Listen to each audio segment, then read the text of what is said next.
Fala galera, professor Neto Ferreira de Matemática e Raciocínio Lógico, continuando aqui a série de resoluções do Instituto AOCP. Considere as seguintes proposições. Pzinho, não possuo carteira de motorista. Qzinho, posso dirigir. Dessa forma, a sentença negação, ó, esse tiozinho negação, de toda a proposição composta, ó, tá em parênteses, ó, então negar isso tudo aqui, ó. Que condicional tio P. Pode ser escrita como? Primeiramente, a gente tem que transformar isso.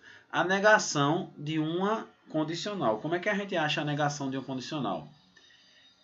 É o famoso mané, né? Manter e negar. Manter a primeira parte e negar a segunda. Então, a regrinha que a gente escreve é como? A negação, vou chamar de A e B para não confundir, de uma proposição composta A condicional B, a negação, tá fora a negação, esse tiozinho, ó. Observe, a negação de tudo que está dentro dos parênteses, que é a proposição composta. É equivalente ao quê? Essa negação aqui é equivalente ao quê? É o mané, que é manter a primeira, que é A, trocar o sim então por I, e negar a segunda. B fica não B. Mas qual é a diferença aqui em relação a essa questão? Vou reescrever aqui, ó. Tá aqui, ó, tio. Vou escrever até da mesma cor. Nessa questão tá a negação de quê? De que condicional tio P. Aí seria equivalente ao quê? Aí é a mesma regra, só que a gente tem que se ligar. Veja, mantém a primeira. Que. Então, manteve que, ó. Aqui, ó, que. Troca-se então por I. E nega a segunda. Só que a segunda já é uma frase por si só que está negada, ó, negativa, né? Que é tio P. Então, negar um tio é tirar o tio, é tirar o não, né? Negar um não é tirar o não. Então, tio P, qual é a negação? P. Então, a nossa resposta vai ser o quê? Q e P. Então, é isso que a gente tem que se ligar. Porque a segunda parte já estava com não. Então, negar um não é tirar o não. Então, a frase seria o quê? Quem é que? Quem é que? Posso dirigir. E quem é P? Não possuo carteira de motorista. Então, seria o quê? Não possuo carteira de motorista e não posso dirigir? Tá falso. Por causa desse não aqui, ó, tá errado esse não. Porque o que é posso dirigir. Agora veja a letra E. Posso dirigir e não possuo carteira de motorista. Letra E é a resposta. Tá o que aqui, ó. Que, ó, posso dirigir, que. Não possuo carteira de motorista é P. E esse I aqui é o símbolozinho, né, que é como se fosse um acentinho circunflexo. Então seria a letra E. Então a gente precisa entender essa linguagem algébrica das proposições, tá? Então essa é a ideia. Mais uma questão parecida, ó. Considere as proposições. A P é compra um computador e a Q é compra um tablet. Dessa forma, como a sentença, a negação de P ou Q pode ser escrita. Aí é mais uma regrinha que a gente tem que saber. A negação de uma proposição, ok, composta ligada por um ou. Isso é o ou, o símbolo do ou, ó. P ou Q. Isso é equivalente ao quê? A negação do ou é negar a primeira, P vira não P. Nega a segunda, Q vira não Q. E troca o ou por I. Então, você vai negar as duas e trocar o ou por I. Então, onde é que tem isso? Se você reparar, é a letra D. Você vai avaliar questão por questão, mas veja a letra D. Tem um I, ó, trocou. P, compra um computador. Como é que você negou? Não P. Não compra um computador. Então, esse cara aqui é não P, ó. Q, compra um tablet. Como é que nega? Não compra um tablet. Esse cara aqui é não Q. E o I é isso aqui, né? O acentozinho como se fosse circunflexo, o símbolozinho. Então é se ligar nesses detalhes, né? A letra C, por exemplo, tem um I, mas não está negando ninguém, né? Tá, compra um computador e um tablet. Então tem que se ligar nisso. A letra A está somente compra, esse somente não é, né? Sim, então, a letra B, a letra E, sim, então. A gente não nega um ou com sim, então. Isso é equivalência. Equivalência de sim, então pode ser com ou e equivalência de ou pode ser com sim, então. Mas se liga nisso, tá? Então, letra D. Considere uma sequência de números pares consecutivos, ó, números pares consecutivos, iniciada com o número 102. Ao pegar o quinto termo dessa sequência, somar com o sétimo termo e em seguida dividir o resultado por 2, será encontrado um número que é... Então veja, consecutivo. 1, 2, 3, 4, 5, 6, 7 são números consecutivos. Só que ele quer números pares consecutivos. Então ela se inicia com 102 a sequência. Então o próximo termo vai ser 103? Não, porque são pares consecutivos. Então seria o 104. Depois seria o 105? Não, seria o 106. Tá? Depois o 108. Depois o 110. Depois 112. Depois 114. E assim vai. A questão é que você faça o quê? Pegue o quinto termo, que é 110, some com o sétimo termo, que é 114. Quando você soma 110 com 114, vai dar 224. E quando você divide por 2, 224 dividido por 2, dá 112. Isso é uma característica da progressão aritmética, né? Aqui está aumentando numa mesma razão. A sequência está aumentando de 2 em 2. Sempre. Então, o termo central, que no caso é 112, é sempre a média dos que estão encostados a ele. A média aritmética. Soma e divide por 2. Exemplo, 104. É 102 mais 106 dividido por 2. Só que você não precisava decorar isso. Você podia testar como eu fiz aqui. Somar 110 com 114, que dá 224. E depois dividir por 2, que dá 112. E agora concluir. Será encontrado o quê? Será encontrado o sexto termo da sequência, que é o 112. Ó. Primeiro, segundo, terceiro, quarto, quinto, sexto. Ó. Se você soma o primeiro e o terceiro e divide por 2, você acha o segundo termo. Se você soma o segundo termo e o quarto e divide por 2, você acha o terceiro. E assim vai. Não precisa decorar, tá? É só uma curiosidade. Beleza? Então sigamos. Resposta letra C. Considere a seguinte proposição condicional. Se o desconto for de 30%, então comprarei o fogão. Por definição, a contrapositiva dessa proposição condicional será dada por... Então a gente tem que saber isso de cabeça. Ó, contrapositiva, né? É uma das equivalências mais famosas do se então. Ó. O se então, ó, uma proposição se então, ó, P, condicional Q. Aqui não é negação, não tem símbolo de negação aqui não, antes não. Quando é negação, está entre parênteses e vem uma negação aqui fora. E não tem isso aqui. Então a proposição condicional é equivalente ao quê? Uma das equivalências. É você negar voltando, né? Você botar o Q na frente e o P atrás, mantendo o se então, né? O antecedente vai para o consequente negando e o consequente vai para o antecedente negando, mantendo o se então. Então, toda vez que pedir contrapositiva, é essa relação aqui de equivalência. Isso é a contrapositiva. A gente tem que saber de qual.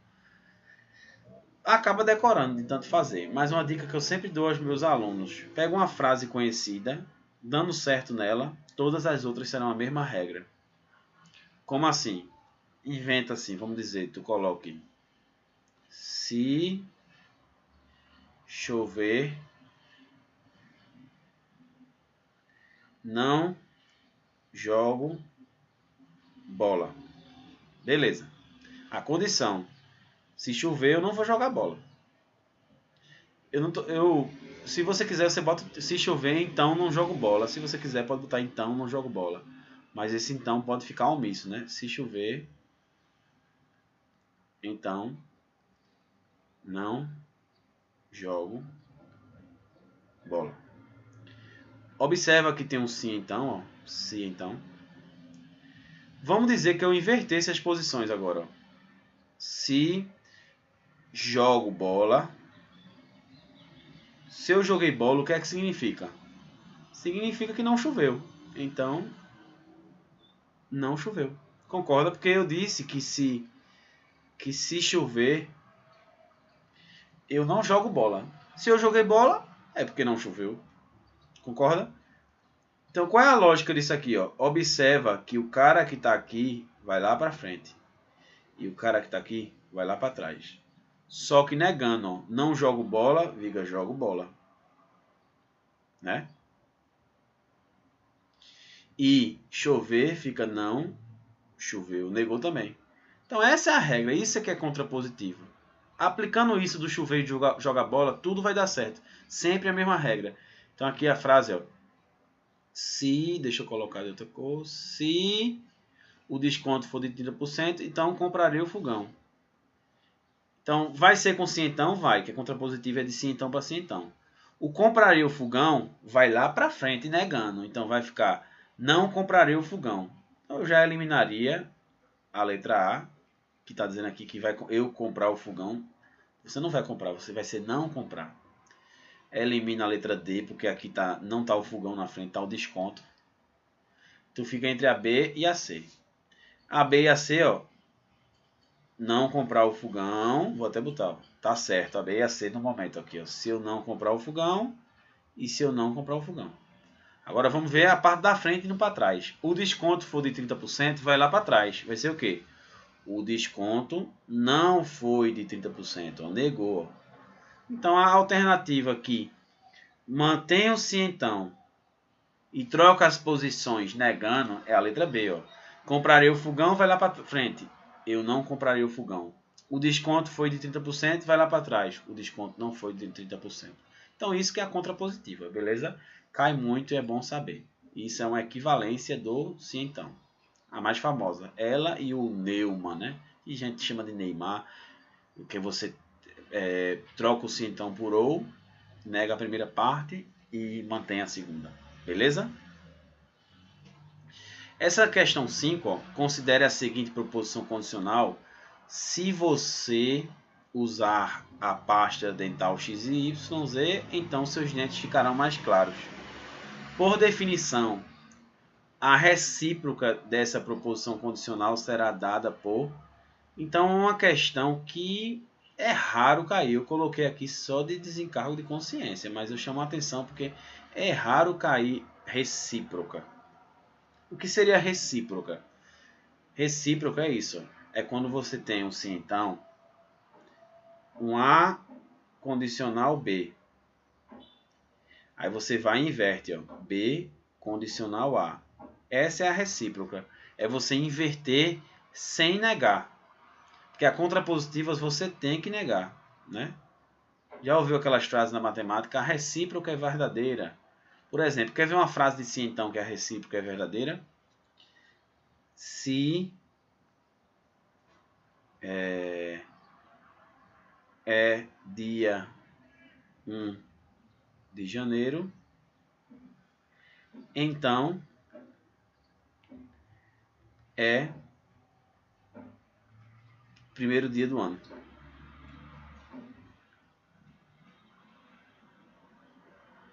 Então isso é uma frase que a recíproca é verdadeira. Ó. Se é 1 de janeiro, então é primeiro dia do ano. Eu poderia reescrever assim, ó. Se é primeiro dia do ano,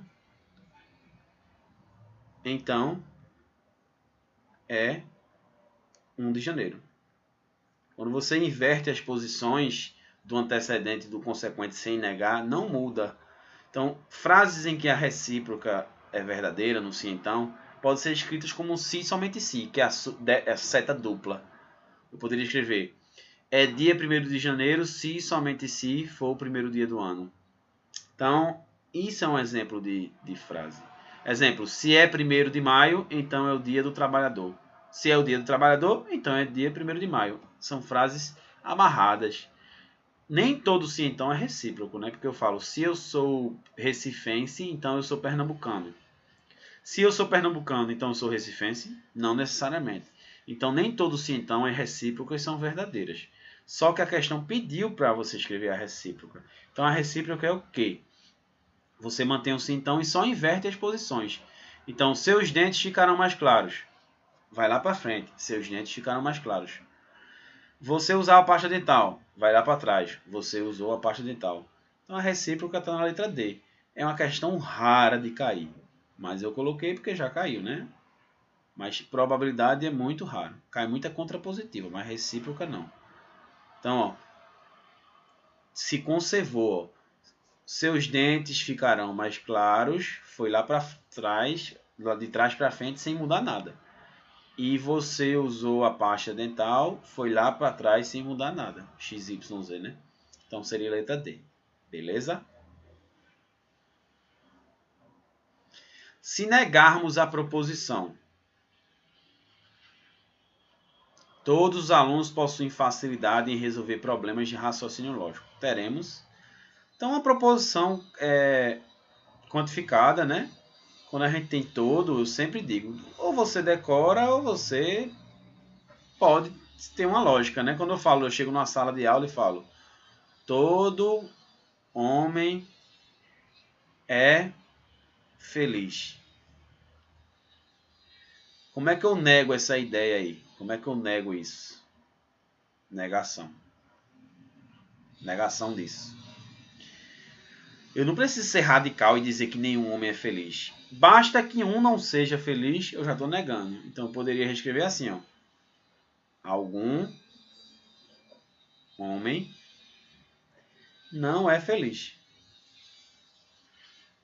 Então, basta que pelo menos um homem não seja feliz, que já estou negando. Então esse algum, ele pode ser trocado por quem? Algum pode ser trocado por existe homem que não é feliz, ou por pelo menos um homem não é feliz. Então tem gente que decora, como é que nega o todo com algum e nega o verbo principal. É feliz, fica não é feliz. Então onde é que acontece isso? Todos os alunos possuem facilidade em resolver problemas de raciocínio lógico. Algum aluno não possui facilidade em resolver problemas de raciocínio lógico. Ó. Eu troquei o todo por algum. E neguei o verbo principal. Ó. Todos os alunos possuem, então ficou não possuem. Então eu só nego o verbo principal e o resto eu repito.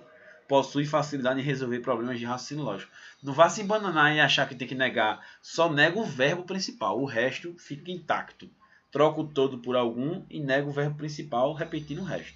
Acabou. Beleza? Dada a afirmação todo político é corrupto, assinale a alternativa que seja uma afirmação logicamente equivalente.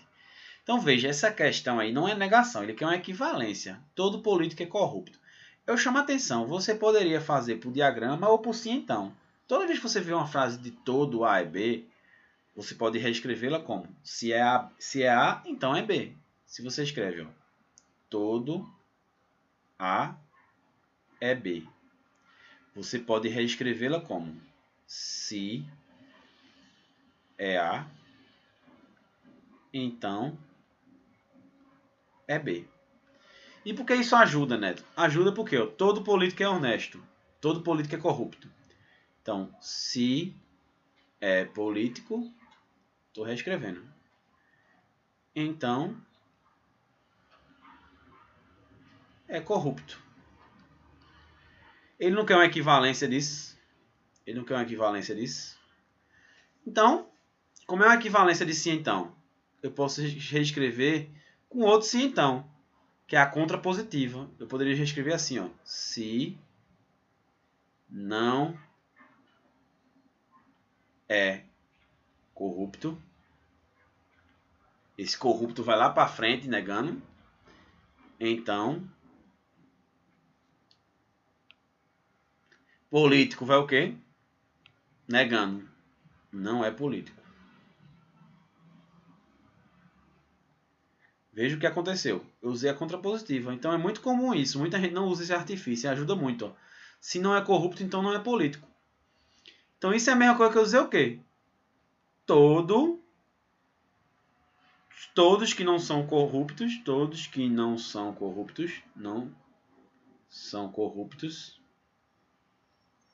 né? Não são políticos. Então isso está sendo dito aonde? Na letra E. E isso é uma das maneiras para fazer essa questão. Porém, você poderia também desenhar diagrama. Muita gente se enrola, né? Todo político é corrupto. Ficaria aqui, ó. Político dentro das pessoas que são corruptas, ó. Não é não? Porque todo político é corrupto. Todo político está aqui dentro da galera que é corrupta. Aí você ia analisar alternativa por alternativa. Todo corrupto é político, aí ia ser falso. Por quê? Tem cara que é corrupto que está aqui, ó. Por exemplo. Mas ele não é político. Que o político está dentro do mundinho rosa ali. Entendeu? Quem não é político não é corrupto. Quem não é político não é corrupto. Mentira. Porque o cara que não é político, não está nesse mundinho rosa, pode estar aqui, ó. E ser corrupto. Poderia estar fora, não sei. Mas também poderia estar dentro, sendo corrupto, mesmo não sendo político. Letra C. Um homem é político ou é corrupto? Também não tem sentido. Um homem é político ou é corrupto? Não. Porque ele poderia estar aqui fora. E aqui fora ele não é corrupto, nem é político. Um homem não é corrupto ou não é político. Também está errado. Porque ele está dizendo aqui, ó, um homem não é corrupto. Não é corrupto. Se ele não é corrupto, ele está, deixa eu desenhar de preto aqui. Ele está aqui fora. Ou não é político. Aí ele não é político, estaria aqui, né? Ou estaria aqui, né? Tá fora do mundo rosa. Mas existia a possibilidade dele ser político. Ele poderia ser político também. Então aí está eliminando a possibilidade dele ser político. Ou ele não é corrupto, ele não é político. Não, ele poderia ser político, né? Porque o cara que não é corrupto não teria como ser político. Então, se você se confundir nessa, que é mais confusa, você bota um asterisco e parte para outra. Todos que não são corruptos não são políticos. Veja-se na resposta. Tá os políticos aqui, vou desenhar até separado. E tá os corruptos. Quem não é corrupto tá fora do mundo vermelho. Tá aqui fora. O cara que não é corrupto tá aqui fora. Não casa nesse mundo vermelho, porque é o mundo dos corruptos. Então quem não é corrupto não é político, é verdade. Ó. O cara que tá aqui ó, não tem como ser político, que os políticos estão aqui, ó, nessa parte rosa. Então seria a letra E. Por isso. Então fica ligado. O mercado distribuiu a amostra de 2 produtos para os 200 clientes que estavam naquele momento fazendo compras. Sabe-se que 140 clientes provaram a amostra do produto 1, 100 clientes provaram a amostra do produto 2 e 20 clientes não provaram nenhuma das duas amostras. Sendo assim, quantos clientes provaram as amostras 1 e 2? Então a questão é clássica de conjunto, né? Está se falando duas amostras aí, né? A amostra 1 e a amostra 2, né? A 1 e a 2 vou chamar. E não se dá intersecção, que ele quer o quê? A interseção, ele quer o quê? Sendo assim, quantos clientes provaram as amostras 1 e 2? 1 e 2, então é as duas ao mesmo tempo. Então ele quer aqui, ó, essa área aqui. Então a gente já fez essas questões várias vezes, né? Sabe-se que 140 clientes provaram a amostra do produto 1. Então o produto 1, a amostra 1 aqui é isso tudinho. Então isso tudinho são 140. Só que já tem contando o X, então eu não vou colocar 140 aqui, eu vou ter que colocar 140 menos o X que já foi contado. Da mesma maneira, quando for o produto 2, são 100 clientes que provaram, eu não vou colocar 100 aqui, eu vou colocar 100 e vou tirar o X que já foi contado na interseção. E 20 não provaram nenhuma, então 20 está aqui fora, nenhuma. Então a maneira tradicional é o quê? É você somar tudo e fazer uma equação, né? 140 menos x mais 100 menos x mais 20, que está fora, é igual ao total, que são 200 clientes. Professor, eu posso tirar esse 20 e já botar 180? Pode. Eu prefiro somar tudo, inclusive quem está fora, para não ter confusão. Menos x morre com mais x, que dá 0. 140 mais 100 mais 20 dá 260. Menos x, eu repito, que dá 200. Fica menos x igual a 200. Esse 260 passa como menos 260. 200 menos 260 dá menos 60. Você multiplica isso por menos 1, que não pode ficar negativa a letrinha, o x dá 60. Acaba a questão aqui porque ele quer o que provar os dois, é o x. Então você não precisa fazer mais nada. Se ele fizesse outro tipo de pergunta, você teria que achar as outras coisas. Mas aqui não. E outra maneira é fazer pelo excesso, que eu já ensinei que é bem prático quando tem dois conjuntos, né? A gente soma tudo, né? Amostra 1, 140. Amostra 2, 100. E quem está fora, 20. Quando somasse isso aí, daria 260. E a gente sabe que o excesso é igual à interseção. Quanto está tendo de excesso aí? 260 passou porque são 200 clientes. Então é 260 menos 200, que dá 60, que é o mesmo que a gente achou aqui. Então, a resposta seria a letra C. Duas maneiras legais de fazer. Entendeu? Mas lembre-se, entender não significa saber fazer. Portanto, pratique. Um abraço, galera.